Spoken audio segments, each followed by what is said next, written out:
Break के बाद अस्मिता में आपका एक बार फिर स्वागत है। भारत में रजिया सुल्तान, ज़ैबुन्निसा, जहांआरा और शाहजहां बेगम के साथ साथ भोपाल रियासत में एक नहीं कई औरतों ने राज किया।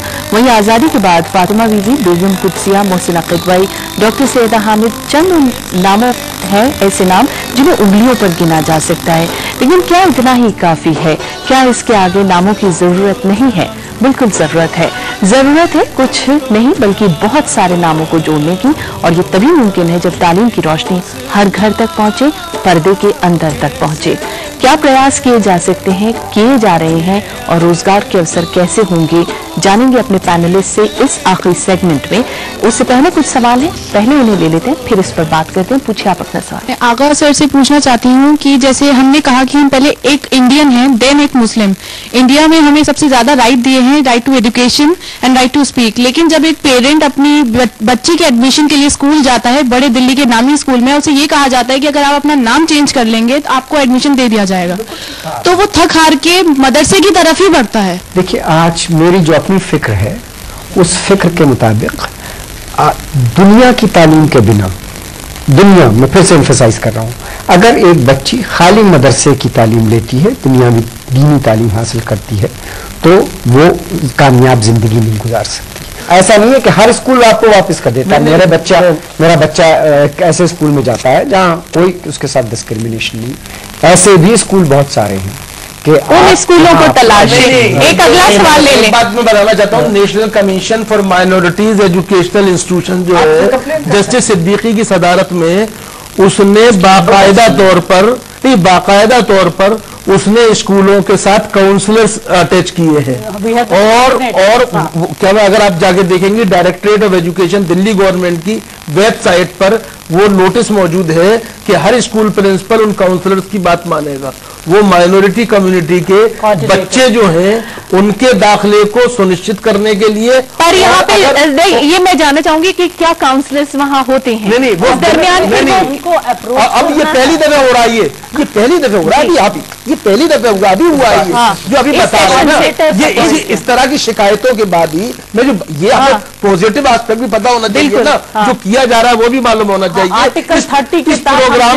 इस प्रोग्राम के माध्यम से लोगों को ये पता चल जाए कि माइनॉरिटी कम्युनिटी के जो बच्चे हैं उनके दाखिले, और अगर वो उर्दू जबान लेना चाहते हैं तो उनसे उसे महरूम नहीं कर सकता अब कोई प्रिंसिपल जो है, और वो काउंसलर की बात मानने के लिए मजबूर है, क्योंकि डायरेक्टरेट ने ये बात कह दी। वो काउंसलर मिलेंगे कहाँ? बता रहा हूँ, उसके लिए उर्दू एकेडमी ने ये जिम्मेदारी ली है दिल्ली की कि वो उन काउंसलर्स के नाम बाकायदा अखबारों में मैं उनके पते और मोबाइल नंबर के साथ एडवर्टाइज करें। अगर 6 बच्चे उर्दू जानने वाले किसी दाखिले में आएंगे तो सरकार को टीचर, उनके लिए उर्दू टीचर फराहम करना है, या Punjabi. That is also the minority linguistic जो माइनॉरिटी। एक रियलिटी ये भी है कि पिछले 10 सालों के अंदर दिल्ली सरकार के कोई भी सीनियर सेकेंडरी स्कूल में एक सिंगल उर्दू टीचर अपॉइंट नहीं हुआ है। ये भी एक रियलिटी है। और अगर हम डाटा की बात करें तो एमसीडी के जो प्राइमरी स्कूल हैं उसके अंदर अप्रोक्सीमेटली 74 प्राइमरी स्कूल जो है वो उर्दू मीडियम है, विच इज लेस देन 10%। और अगर हम सीनियर सेकेंडरी स्कूल्स की बात करें तो वो लगभग जो है 15 प्लस स्कूल है। और दिल्ली एक बड़ा महानगर है जिसमें बहुत सारे लोग रूरल एरिया से माइग्रेट होकर आते हैं और वो मदरसों के अंदर पढ़ते हैं। जब वो आकर के फॉर्मल सिस्टम के अंदर मेन स्ट्रीम हम बच्चों को करते हैं, क्योंकि बच्चा उस जुबान से नहीं पढ़ा है। बच्ची का I would like to ask from Shabnam ma'am that ma'am, आजकल जो गर्ल्स के लिए काफी लोग ये सोचते हैं, और मैंने ये देखा भी है कि लोग ये सोचते हैं कि मुस्लिम गर्ल्स एजुकेटेड नहीं हैं क्योंकि वो हिजाब में होती हैं, उनके ऊपर इस्लाम उन्हें सप्रेस कर रहा है हिजाब डालने के लिए। मेरी मतलब मैं शबनम से क्या फिर ये करेक्ट कर देंगी चूंकि हक है। हाँ जी, मैं ये मानता हूँ पर्दा बिल्कुल रुकावट नहीं है। अभी इन्होंने एक नहीं, 2 नहीं, 1 साल नहीं, 2 साल नहीं, 4 औरतों ने 101 साल तक भोपाल में हुकूमत की, और इतनी ऐसी हुकूमत की कि उन्होंने लड़कियों की शिक्षा को अनिवार्य बना दिया और कहा कि जो माँ बाप अपने बच्ची को स्कूल नहीं भेजेंगे उनकी जायदाद जब्त कर ली जाएगी। तो एक बात ये, और वो सारी औरतें पर्दे में रहती थी। आज भी जो कुछ ईरान के अंदर, मलेशिया के अंदर, इंडोनेशिया के अंदर जिस तरह मुसलमान औरतें और लड़कियां अपने मुल्कों को चलाने और बनाने और आगे बढ़ाने में योगदान दे रही हैं, पर्दे के साथ, हिजाब के साथ, चादर के साथ, स्कार्फ के साथ, ये मैं समझता हूं कि मेरे लिए बड़े खुशी की बात है। देखिए, मेरा मानना ये है कि सवाल ये नहीं है कि आपने हिजाब पहनी है या नहीं, सवाल ये है कि वो सोच जो लड़की को लड़के के बराबर नहीं समझती, वो पढ़ाई में अड़चन आती है। अब उसके बाद आप हिजाब पहन के पढ़ाई करें, आप बुर्का पहन के पढ़ाई करें, वो आपका पर्सनल चॉइस है। मैं उसके हक में या उसके खिलाफ हो सकती हूँ, मतलब मैं ना हिजाब और बुर्का और हर चीज के मैं उसको सही नहीं समझती, लेकिन वो मेरी एक अपनी राय हो सकती है। उसका ये मतलब नहीं है कि मैं अपनी राय आप पे थोपूं। लेकिन पढ़ाई में बाधक नहीं है, पढ़ाई में बाधक नहीं, लेकिन वो सोच जरूर बाधक है जो लड़की को ये समझती है कि लड़की का रोल जिंदगी में सिर्फ घर का काम करना और बच्चे पैदा करना और बच्चे पालना है। वो जो सोच है वो जरूर रोकती है। अगला सवाल मेरा सवाल अख्तरुल वासी साहब जी से है। मैं ये पूछना चाहूंगी आपसे कि एजुकेशन के लिहाज से गवर्नमेंट ने माइनॉरिटीज के लिए क्या स्कीम्स चलाई हैं? स्कीम तो देखो ऐसा जो हर जगह स्कूल खुल रहे हैं वो है। सवाल ये है कि क्या हम उन स्कूलों का बेहतर तौर पे इस्तेमाल कर रहे हैं। असल मसला जो है, अब ये चूंकि बात हमने इतनी देर हुकूमत पे बहुत तनकीद की है, मैं अब भी उसकी आलोचना करने से नहीं बच रहा हूँ, लेकिन एक हमारा भी रोल है कि हमारे इलाकों में जो स्कूल है, हम क्या माँ बाप के तौर पे उनकी कोई मॉनिटरिंग कर रहे हैं? क्या हमें भी ये सोचना चाहिए कि हम उन स्कूलों से एक अपना ताल्लुक रखें। तो मैं समझता हूँ कि सरकार की जो स्कीमें हैं उनको से फायदा उठाना चाहिए। उसमें लड़कियों की तालीम पर खास जोर है, स्कॉलरशिप तक की स्कीम है, लेकिन उसके लिए हमें काम करना पड़ेगा और अपने को रीऑर्गेनाइज करना पड़ेगा। ऑर्गेनाइज नहीं, खाली रीऑर्गेनाइज करना पड़ेगा, जब जाके बात बनेगी। सबसे इम्पोर्टेंट स्कीम जो माइनॉरिटी अफेयर्स मिनिस्ट्री की है वो स्कॉलरशिप स्कीम है।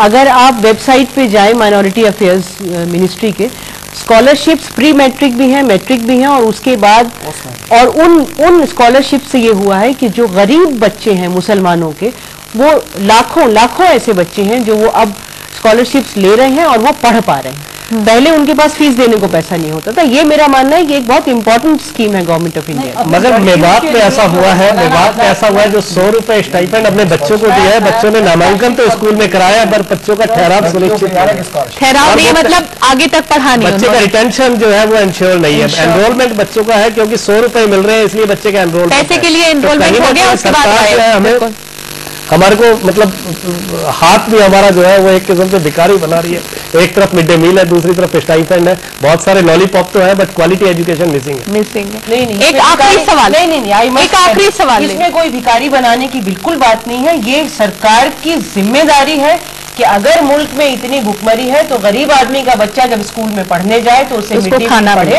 और मिले। और बहुत लड़ के ये स्कीम्स हमने हासिल की है। बिल्कुल। एक सवाल ले लें। शबनम मैम और अख्तर सर ने भी ये कहा कि जो पर्दा है वो कोई रुकावट नहीं है, वो सिर्फ लोगों की सोच है कि पर्दे में एक औरत या लड़की जो हिजाब में है वो कुछ नहीं कर सकती, ये सिर्फ एक सोच है। तो ये जो वर्ड है सोच, इस सोच को कैसे बदला जाए? अगर एक लड़की हिजाब में जा रही है या पर्दे में वो अगर अपनी क्लास में एंटर करती है तो उसको एक तरह से टीज किया जाता है, she is a part of front stock. So how to change this mentality that a woman in hijab and parda can't do anything? If she is willing to go to work and in hijab she is willing to recall her name and know the world, she is trying to make the world, मतलब वो दुनिया को दिखाना चाहती है वो पर्दे में क्या कर सकती है, तो क्यों लोग उसे एक्सेप्ट नहीं करना चाहते हैं? Why the society is not accepting? तो आपने कहा सोच कैसे बदली जाए। मेरे ख्याल में दुनिया में सबसे मुश्किल काम जो है वो सोच बदलने का होता है, और ये बहुत एक मेहनत का काम है जिसमें आपको लगातार जो प्रेजुडिसेस हैं, जो सुपरस्टिशंस हैं, उनको तोड़ना होता है। एक एजुकेशन की बहुत लंबी प्रोसेस होती है, वो कोई उसमें जादू का छड़ी नहीं है कि आपने यूं घुमाई, और वो तो एक लंबी लड़ाई है, एक दिन में नहीं होती। दूसरा, महिला आरक्षण की आपने बात की। हिंदुस्तान ने हिंदुस्तान के हर नागरिक को वोट देने का अधिकार दिया, इलेक्शन लड़ने का अधिकार दिया। उसमें कोई ये बंदिश नहीं है कि आपने अगर पीएचडी किया हो तभी आप इलेक्शन लड़ सकते हैं। क्यों? पीएचडी पढ़ा हुआ कोई गांव की औरत से ज्यादा अक्लमंद है इसकी तो कोई गारंटी नहीं है। तो गांव की औरत भी इलेक्शन लड़ सकती है, और उसके अंदर भी जिसको हम कहते हैं कलेक्टिव नॉलेज, वो बहुत होती है। जो प्रैक्टिकल नॉलेज उसकी जिंदगी की नॉलेज होती है, उसको पढ़ने को नहीं मिला, इसका मतलब ये नहीं कि उसके वो लीडरशिप की क्वालिटीज उसके अंदर नहीं होंगी। हम प्रॉब्लम को बाइटेबल आई मीन चुएबल साइज के टुकड़ों में नहीं बांट सकते हैं क्या? हम अपनी बातों को उस लेवल तक पहुंचाने के लिए क्या स्टेप्स नहीं बना सकते हैं? जैसे आप अपने लेवल पर काम कर रहे हैं, तो क्या स्टूडेंट्स अपने लेवल पर आकर इसमें कोई शिरकत नहीं दे सकते? बात यहाँ सिर्फ गर्ल एजुकेशन की नहीं है।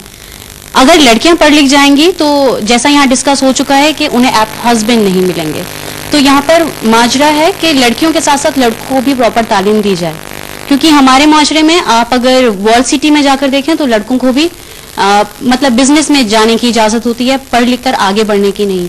तो माय क्वेश्चन इज कि क्या हम ग्रास रूट लेवल पर कुछ ऐसा कर सकते हैं इंडिविजुअल कॉलोनीज में, लोकेलिटीज में, कि हम इन सब चीजों को इरेडिकेट कर सकें? कहीं ना कहीं ये हमारी आखिरी राय हो गई आप सबसे कि आप अपनी तरफ से बताइए कि किस तरह के प्रयासों की जरूरत है। शबनम, हमें सबसे ज्यादा एजुकेशन को टूल बनाना चाहिए, तो वो हर प्रॉब्लम और हर सवाल का जवाब है, ताकि हम आगे बढ़ें और पीछे उन सब चीजों को छोड़ें जो हमारे लिए रुकावट है। साहब, आप 21वीं सदी में रह रहे हैं, इस 21वीं सदी में कोई आपको रोक सकता है? कोई रोक सकता है? चाहे वो लड़के हों और लड़की हों, आपको बस सिर्फ ये लगन होनी चाहिए कि हमको हमारे माँ बाप अगर रोकते हैं अच्छे काम से, हमारा समाज रोकता है, हमारे उलमा रोकते हैं, कोई भी अगर काम अच्छा है उसको करने से डरिए मत, रुकिए नहीं। देखिए आप आगे बढ़ेंगे, आप बढ़ेंगे तो समाज बढ़ेगा, देश बढ़ेगा। सुधीर जी, मुझे लगता है मल्टी स्टेक होल्डर अप्रोच है, बिकॉज एजुकेशन आइसोलेशन में नहीं है। जब हम एजुकेशन देखते हैं तो हमें पेरेंट्स के रोल को भी देखना है, हमारे को पंचायत के रोल को भी देखना है, हमारे को स्कूल को भी देखना है, एडमिनिस्ट्रेटर को भी देखना है, और कहीं ना कहीं जो की ओपिनियन लीडर जो सोसाइटी के अंदर है उनका भी सोच जो है वो परिवर्तन करना है। बिकॉज बहुत बार खासतौर से रूरल एरियाज में माँ बाप निर्णय नहीं ले पाते हैं, तो जो की ओपिनियन लीडर है उनका निर्णय परिवार पर हावी होता है।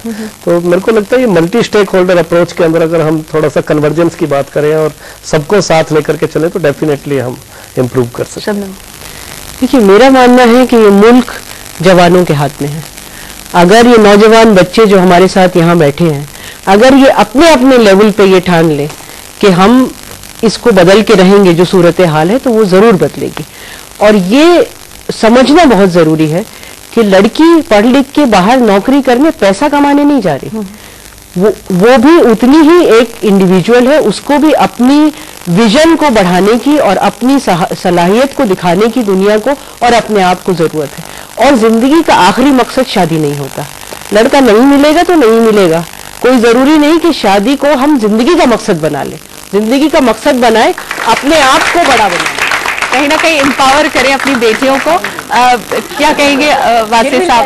ऐसा है कि मैं बिल्कुल ये कहूँगा कि जो कुछ अल्लाह और उसके रसूल ने लड़कियों को हक दिए हैं, उसके लिए एक जागृति आनी चाहिए।